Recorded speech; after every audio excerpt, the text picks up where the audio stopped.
mindset. So the first part of the presentation is about phishing. And in this part, we're going to focus on how to protect yourself, because phishing attacks are targeted to the human element, and they're normally different techniques that threat actors use to trick you into revealing sensitive information or deploying some kind of malware on your device so that they can gain access to your device and then steal all your information or the company's information. So this is why it's also important for employees to get the security awareness training, because by doing so, you're not only protecting the employee's personal life, but you're also educating them about how they can protect themselves at work. Because with one phishing attack, this could destroy a whole network, the whole system, and the company could lose a lot of money trying to recover from different cyber attacks, or the company could even affect their reputation with their customers. So this is why it's very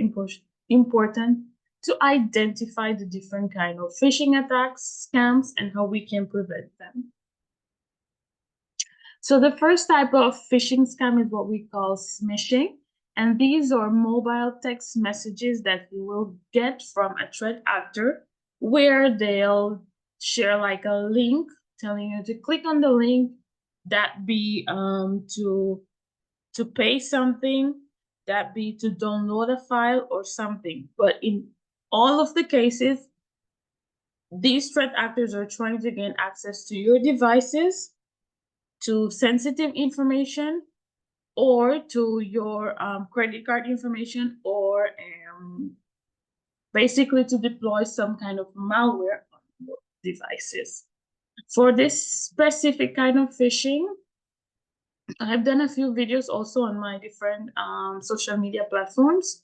However, I've received a lot of smishing attacks, where they send me an SMS message saying that it comes from Canada Post, that my package is stuck in customs and it cannot be released because my address is incorrect and I have to update my information.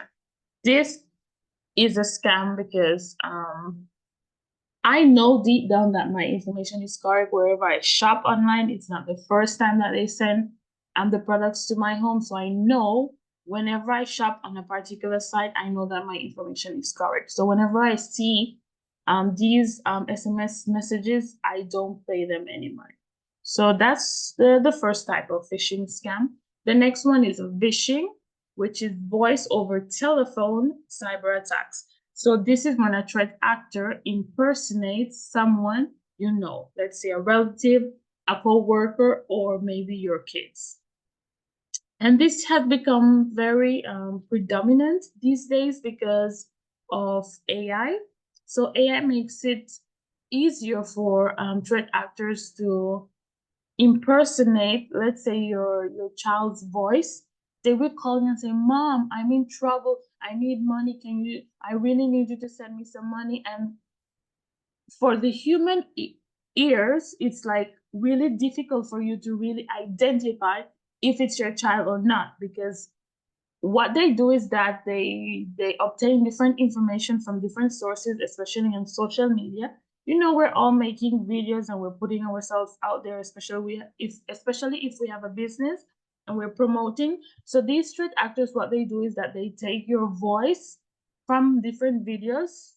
So they have like a recopilation of different videos that they get from your social media accounts, and they use this now to allow AI to mimic your voice. So if you get a call from a familiar person, in this case, a child of yours, they will sound exactly like your child.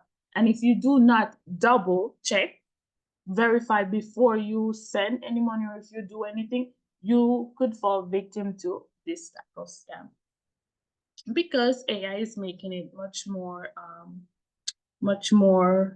how can I say, much easier for threat actors to effectuate this kind of attack. The next type of phishing scam is whaling, and this usually targets executives in order to gain access to sensitive data, because executives are normally the ones with the access to companies' sensitive data. So what they'll do is that they'll most likely send an email to these executives, hoping that they click on them, and then once they download any malicious malware, these threat actors can now gain access to their devices, and they can like really filter or drain all the sensitive information that they need. And remember, once one device on the network is infected, then it spreads across the network, and then you can gain access to more sensitive information. So that's whaling. Spear phishing is when you receive a malicious email, but this is targeted to a specific group of users. So like with whaling, these could be executives. But let's say spear phishing, okay, in a company, there are like people who are fans of baseball, and they always go to a particular baseball site, no? So these threat actors would target this specific group of users. So it's not a specific group of people. How can I say, like it's not just baseball. It could be people who are interested in, let's say, swimming or hiking or different things like that. So they target this particular group. Mm-hmm. Business email compromise. This targets an organization to steal money or information. Threat actors impersonate a known source in order to obtain a financial benefit or advantage. So in this case, let's say you get a call or an email.